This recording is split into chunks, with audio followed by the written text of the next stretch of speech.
hizi za nyumbani lakini. Kapindi. Kapotea ni kuya mzidi kabisa yani. Lazima niwe mzidi. Kuna utunchi na utengeza. Sima maana kuza kunungiza pata mche. Pale wapo ukiwa pale unatuaje chaji tunachanja yuko nyumbani unatuacha hapo.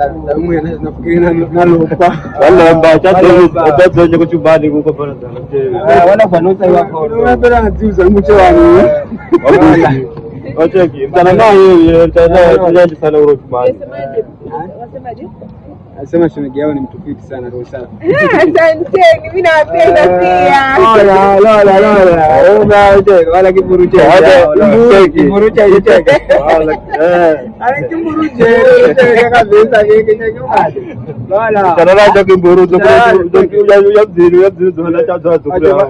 Acha kwa yumkale. Sana hiyo kiburu sana.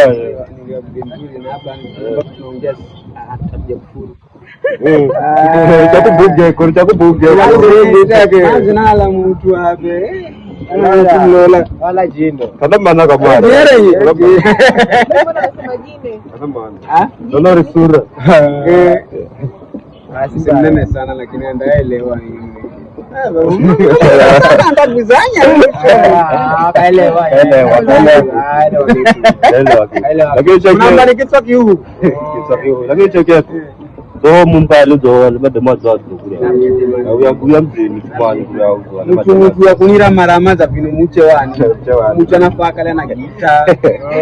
Sasa hii anafaka nyumbani. Wala kama ukutana kule sana. Ndio tumekutana kule. Mtu nyumbani vino ana mimi hata ni watu wao. Na lemba. Kuna mambo yao eko yao. Yao ndio wale wote basi.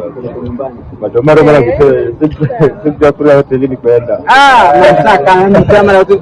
Simtaona kula za Zanoni. Alafu mapizza kule. Haya. Si ujinga nakosera jeri. Nakosera kamari. Yao. Bangara cha kubuga. Nitakupenda unafeli sana. Watu wengine kuko msibugi mtala mcheza hivi. Mimi waelewe. Ambaye ana chips na kuku ye kare utu mwingine. Nimesema bibi yangu mimi ni mtu safi sana. Lakini umesema chips na kuku. Chips na kuku nimesema wewe mtu mwenye ambaye unaweza ukamiliki. Yaani ukampa kitu chochote anakitaka kama vile